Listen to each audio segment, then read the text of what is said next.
Assalamualaikum warahmatullahi wabarakatuh.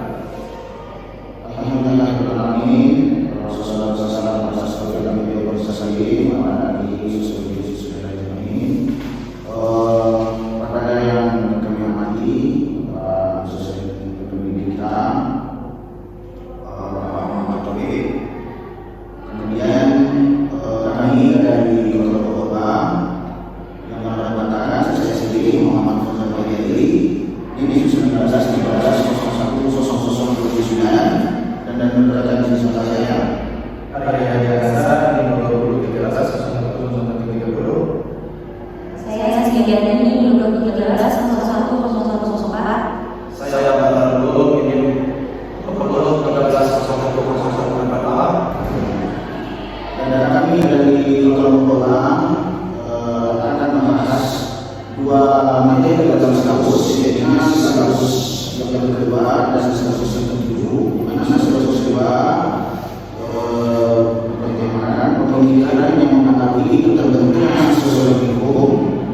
Kemudian pada kampus yang ketujuh akan materi tentang penerapan hukum dalam masyarakat. Baik, pertama izinkan saya Muhammad Fauzan Bajari ingin menyampaikan materi yang pertama di dalam pokok bahasan silabus yang kedua, itu pemikiran hukum, aliran pemikiran hukum filsafat pada zaman Yunani kuno, abad pertengahan dan abad modern. Kemudian materi aliran hukum alam dan aliran hukum positif. Yang pertama pemikiran filsafat hukum pada zaman Yunani kuno, abad pertengahan dan modern. Dalam materi ini saya mengambil materi dari buku yang berjudul Hukum dan Pendekatan Filsafat karya Dr. Ansuri Al-Albani Sasulian MA, Fahmi Sisahali, kemudian Iwan Sisahali, kemudian Ahmad Fawzi Sisahali, Nah, di dalam buku ini saya mempelajari tentang filsafat hukum. Yang pertama aliran dalam filsafat hukum Yunani kuno, di mana dimulai pada abad ke-6 Masehi sampai ke-5 Masehi setelah runtuhan Kekaisaran Romawi, di mana asal nilai filsafat ini adalah filsafat sosiologis, di mana berarti filsafat sosiologis itu berusaha kepada alam. Di hukum yang disisikan filsafat alam dengan tokoh yang terkenal itu adalah Plato, Aristoteles, dan Socrates. Nah, di zaman ini muncul gagasan demokrasi dari masyarakat Yunani kuno, di mana sebagaimana kita tahu demokrasi adalah suatu bentuk pemahaman di mana kekuasaan itu berasal dari masyarakat, institusional sosial. Jadi di sisi ini ada ide gagasan untuk melahirkan kekuasaan dari masyarakat, tetapi ini tidak disetujui oleh Aristoteles, di mana dia berpendapat bahwa pada zaman ini itu tidak ada sisa dibentuk hukum melalui kemasyarakatan atau manusia, karena kurangnya ilmu pengetahuan yang berkembang saat ini. Jadi tetap dibesarkan berdasarkan hukum sosiologis, hukum sosial alam. Di zaman ini untuk aliran hukum alam juga yang disebut lex universalis, itu hukum yang menyeluruh. Di antaranya ada lex terkenal, kemudian yang bersifat abadi, kemudian lex naturalis, itu kenyataan pada alam.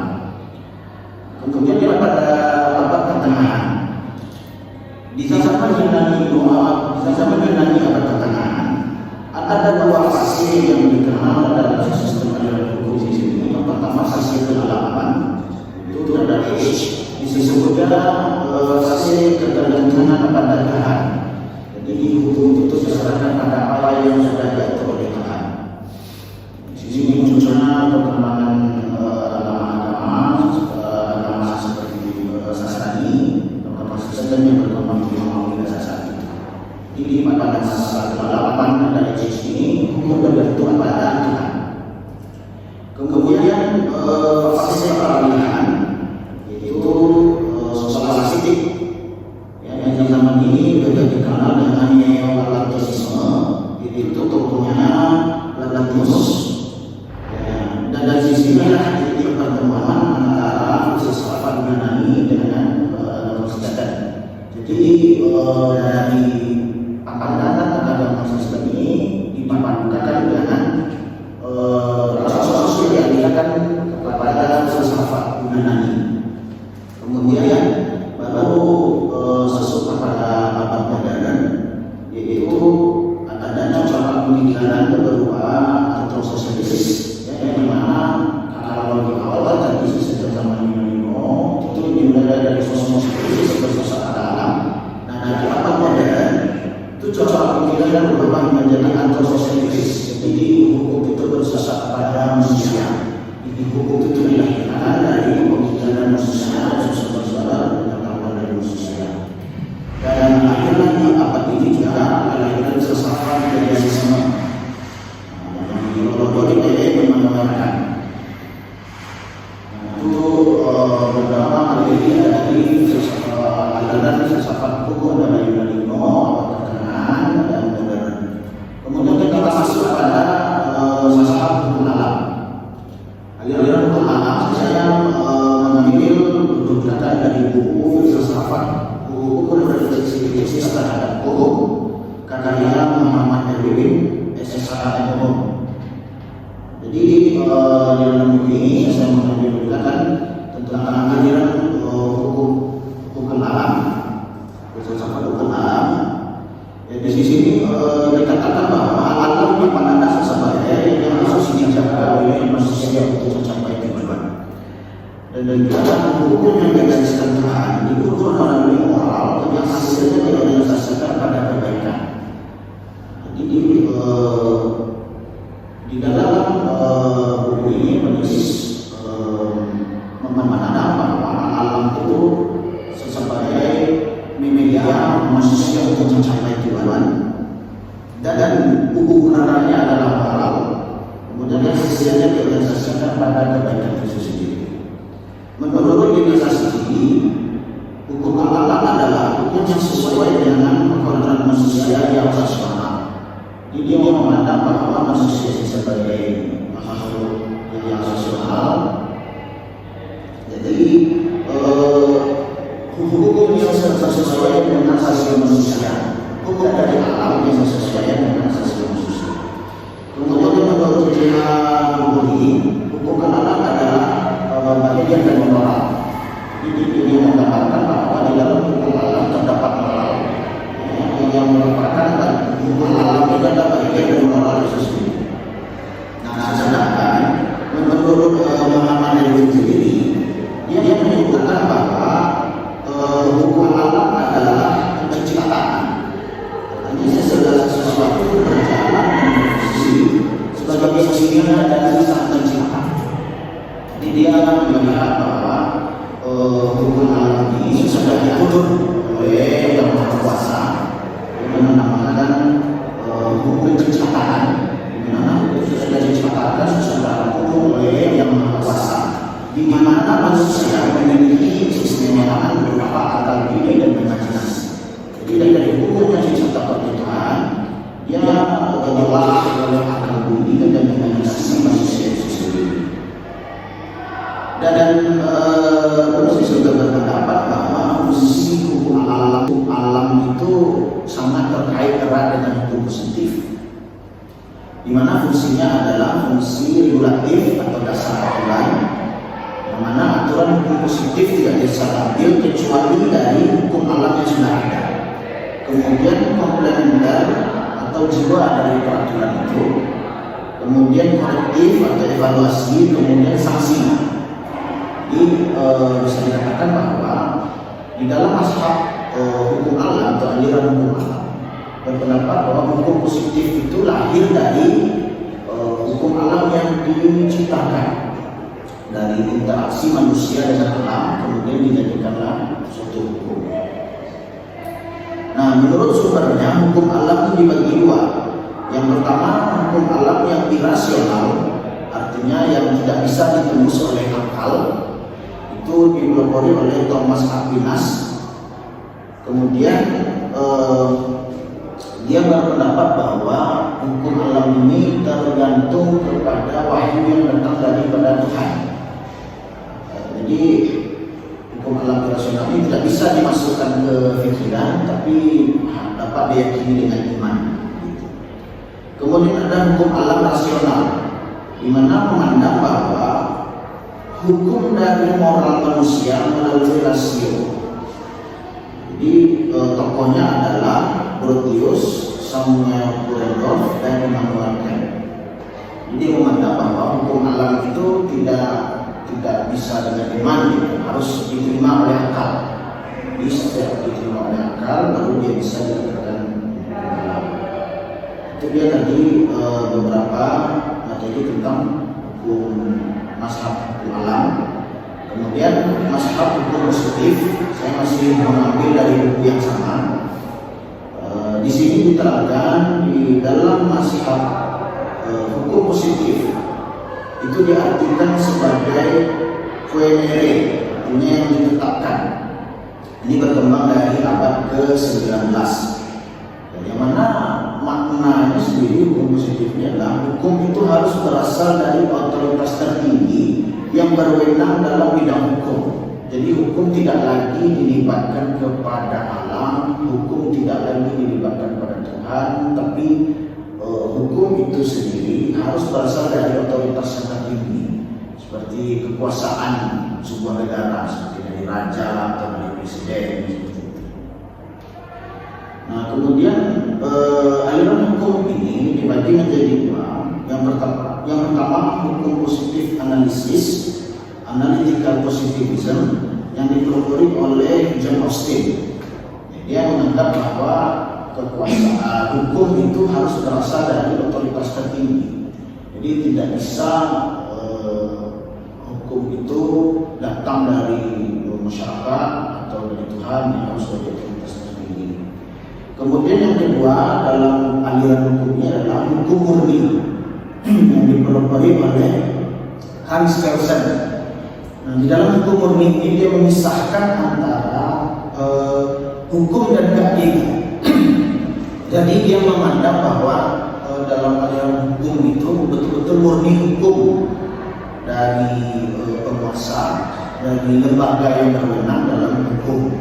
Dia memisahkan itu dengan keadilan. Mungkin itu saja materi yang dapat saya sampaikan. Untuk materi selanjutnya akan dilanjutkan oleh saudari sini. Baiklah, saya Cindy Andani di sini akan menjelaskan tentang materi yang sama dengan sebelumnya, yaitu tentang aliran-aliran dan mazhab dalam filsafat hukum. Dalam buku filsafat hukum karangan Muhammad Erwin S. H. Blum, di mana yang ketiga di sini adalah mazhab utilitarianisme. Menurut mazhab ini, kalau hukum itu dapat memberikan kebahagiaan kepada semua orang itu adalah hal yang tidak mungkin. Jadi dalam hal ini hukum tidak akan mungkin bisa memberikan kebahagiaan kepada semua orang. Contohnya, dalam sebuah persidangan antara dua orang yang berperkara, hukum mungkin tidak dapat memberikan kebahagiaan terhadap semua orang, terutama jika keputusan yang diambil memberikan keuntungan bagi salah satu pihak dan merugikan pihak yang lain. Misalnya dalam persidangan sengketa properti, pengadilan mungkin memutuskan untuk memberikan hak kepemilikan atas properti tersebut kepada salah satu pihak, meskipun keputusan tersebut merugikan pihak yang lain yang kalah dalam persidangan. Meskipun hukum telah ditegakkan dengan adil, tetapi keputusan tersebut tidak dapat memberikan kebahagiaan atau kesejahteraan bagi pihak yang kalah dalam persidangan. Beberapa pendapat para ahli dalam mazhab ini. Yang pertama, menurut Jeremy Bentham, bahwa tingkah laku manusia itu terarah kepada kebahagiaan. Maka suatu perbuatan dapat dinilai baik atau buruknya itu ketika sejauh mana dia dapat meningkatkan atau mengurangi mengurangi kebahagiaan sebanyak orang mungkin. Menurut Bentham sendiri, memberikan jaminan untuk individu itu didahulukan daripada baru kemudian untuk umum. Yang kedua, menurut John Stuart Mill, di mana suatu perbuatan dinilai baik jika kebahagiaan tersebut melebihi ketidakbahagiaan, di mana kebahagiaan semua orang yang terlibat begitu dengan cara yang sama. Kemudian yang ketiga, menurut Rudolf van Dering, di mana ajaran dari aliran ini berupa gabungan dari teori yang dikemukakan oleh Bentham dan Mill yang diajarkan oleh John Austin. Teori yang diajarkan di sini merupakan ajaran yang bersifat sosial. Menurutnya kebahagiaan bagi kepentingan sosial itu lebih diutamakan daripada kepentingan individu. Selanjutnya, mazhab sociological jurisprudence. Inti dari pemikiran aliran ini yaitu terletak pada penekanan hukum yang baik yang sesuai dengan hukum yang berlaku di masyarakat. Aliran ini memandang bahwa hukum adalah sebagai kenyataan dan bukan sebagai kaidah. Artinya bahwa aliran ini memandang bahwa hukum itu sebagai suatu kenyataan sosial, sehingga hukum itu harus mencerminkan nilai-nilai yang hidup dalam masyarakat dimanapun hukum itu berada. Selanjutnya, mazhab realisme hukum.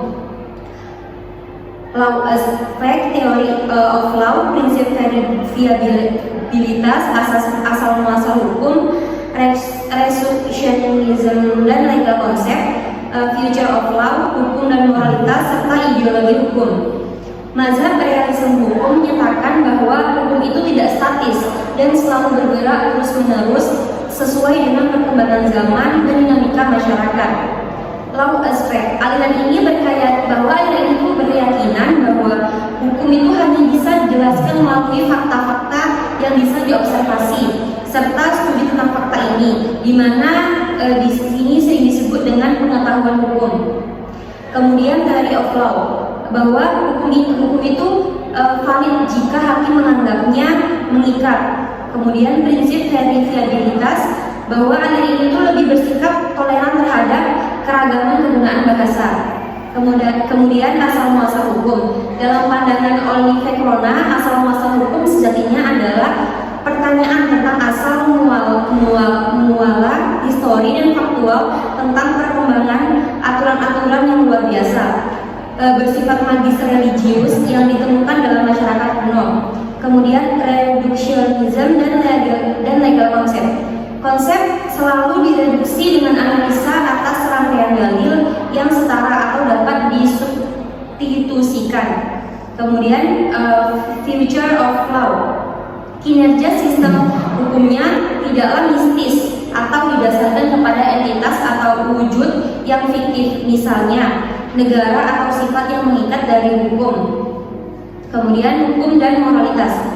Gagasan-gagasan moral sebenarnya dibentuk oleh hukum dan hukum itu menjadi faktor utama yang mempengaruhi standar moral.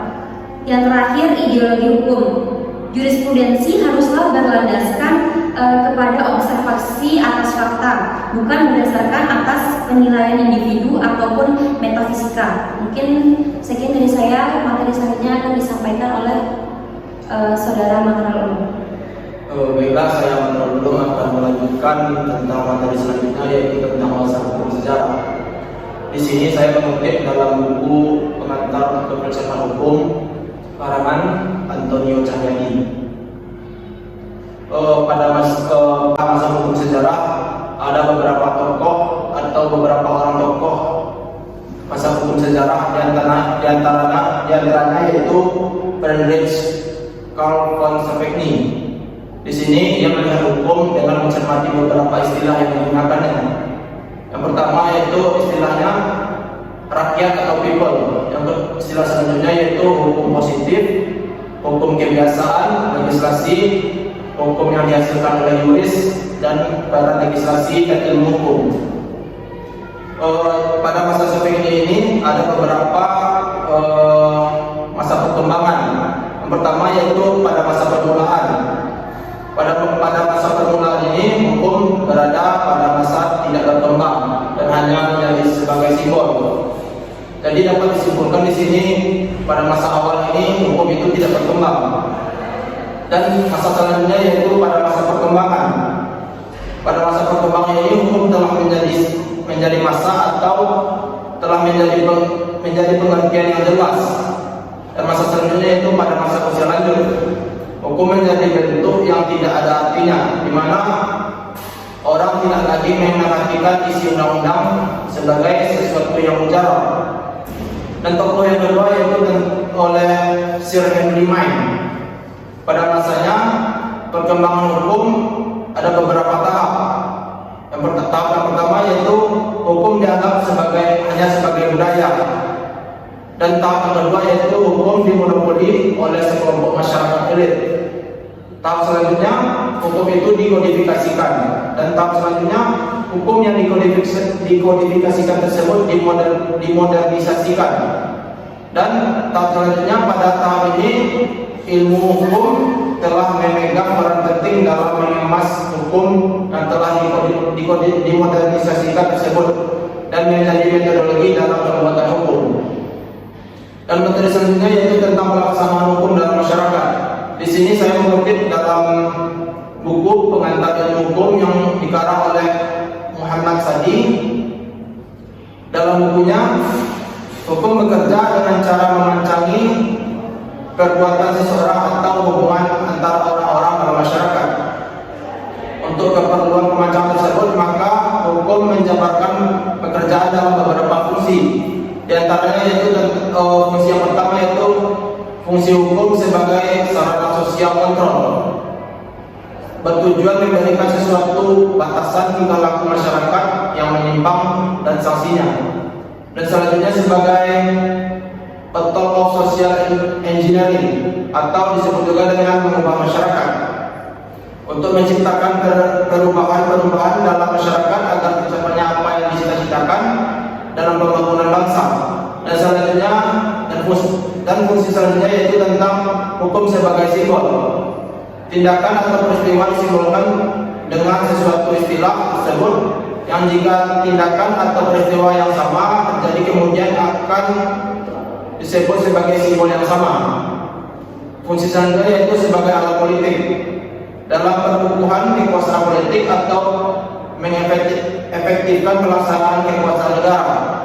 Selanjutnya sebagai sarana penyelesaian sengketa.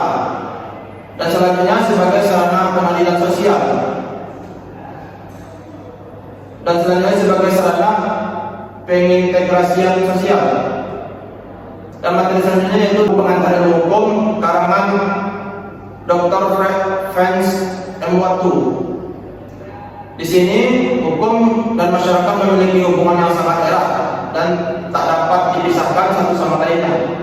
Karena hukum mengatur kehidupan masyarakat tidak mungkin bisa teratur kalau tidak ada hukum.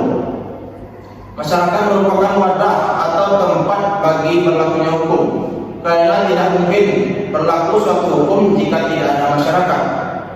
Hukum pada hakikatnya memberikan perlindungan atas hak pada setiap orang secara wajar, serta memberikan pembatas atas hak-hak seseorang pada batas yang maksimal agar tidak mengganggu atau merugikan hak orang lain, dan juga menetapkan batas-batas minimal kewajiban yang harus dipenuhi oleh wajarnya hak orang lain. Baiklah, untuk materi selanjutnya akan dilanjutkan oleh rekan saya Arya Adil Hansa. Baiklah, saya Arya Adil Hansa akan melanjutkan materi silabus ke-7 tentang hukum, penerapan hukum dalam masyarakat. Yang saya kutip dari buku Sosiologi Hukum tentang kesadaran hukum dalam masyarakat karya Sudiono Sukanto, yaitu usaha-usaha meningkatkan kesadaran hukum di masyarakat. Pada umumnya orang berpendapat bahwa kesadaran warga ataupun masyarakat terhadap hukum yang hukum ini tinggi yang mengakibatkan para warga ataupun masyarakat tersebut harus mematuhi aturan ataupun perundang-undangan yang telah berlaku. Sebaliknya, jika kesadaran warga ataupun masyarakat ini rendah terhadap hukum dan derajat kepatuhannya juga rendah, pernyataan lain juga bisa ditentukan dengan kesadaran terhadap hukum. Mempunyai contoh seperti apakah kesadaran tersebut, contohnya apabila ada peraturan perundang-undangan yang baru mengenai perpajakan Maka pertama yang diperlukan adalah pengumuman melalui macam-macam alat media sosial.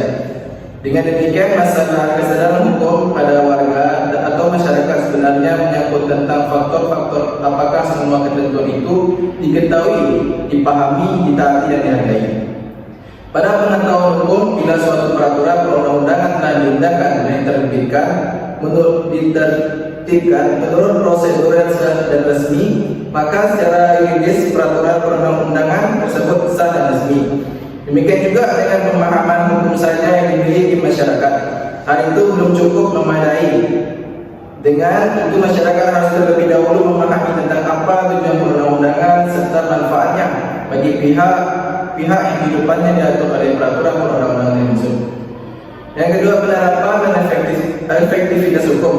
Teori efektivitas hukum sebagai kaidah merupakan patokan mengenai sikap, tindak atau perilaku yang pantas. Metode ini berpikir yang digunakan adalah metode induktif rasional, sehingga menimbulkan jalan pikiran yang dogmatis. Di lain pihak ada yang memandang hukum sebagai sikap, tindak, perilaku yang teratur. Efektivitas hukum dalam tindakan atau realita hukum dapat diketahui apabila seseorang menyatakan bahwa suatu kaidah hukum berhasil atau gagal mencapai tujuannya, maka hal itu biasanya diketahui apakah pengaruhnya berhasil mengatur sikap, tindak atau perilaku tertentu sehingga sesuai dengan tujuannya. Nah, kemudian materi ini ialah sarana dan fasilitas. Sarana dan fasilitas amat penting untuk mengefektifkan suatu aturan tertentu. Ruang lingkup sarana juga dimaksud terutama sarana fisik yang berfungsi sebagai faktor pendukung. Fasilitas pendukung mencakup tenaga manusia berpendidikan dan terampil, organisasi yang baik, peralatan yang memadai, ruangan yang cukup dan sebagainya. Kemudian di masyarakat, salah satu faktor yang mengaktifkan suatu peraturan adalah warga masyarakat yang dimaksud kesadarannya untuk mematuhi suatu peraturan perundang-undangan, dan juga dapat diartikan bahwa derajat kepatuhan masyarakat terhadap hukum merupakan salah satu dari indikator berfungsinya hukum yang bersangkutan. Dan kemudian tentang kebudayaan, faktor kebudayaan sebenarnya bersatu dengan faktor masyarakat, sengaja dibedakan karena di dalam pembahasannya ditengahkan masalah sistem nilai-nilai yang jadi inti dari kebudayaan, spiritual atau kemanusiaan. Kebudayaan hukum pada dasarnya mencakup nilai-nilai yang mendasari hukum yang berlaku, nilai-nilai yang merupakan konsepsi-konsepsi abstrak mengenai apa yang dianggap baik. Kemudian tentang fungsi hukum dalam menyelesaikan sengketa, saya kutip dari buku Sosiologi Hukum karya Profesor Dr. Zainuddin Ali. Mengatakan bahwa fungsi hukum bertujuan untuk menyelesaikan setiap konflik ataupun sengketa yang terjadi di masyarakat, sama halnya dengan tujuan hukum yang dasarnya adalah untuk mencapai keadilan dalam menyelesaikan konflik ataupun sengketa di kalangan masyarakat tersebut. Mungkin sekian penjelasan dari silabus dulu dari saya. Terima kasih kepada kawan saya, rekan saya. Itu dia tadi penjelasan dari silabus kelompok 2, yaitu silabus yang kedua dan silabus yang ketujuh. Sudah kami terangkan. Mohon maaf apabila dalam penyampaian ini kami banyak melakukan kesalahan, ada kata yang tidak pada tempatnya atau tidak sesuai, tidak berkenan. Kami mohon maaf dan kami undur diri. Bila taufiq wal hidayah. Assalamualaikum warahmatullahi wabarakatuh.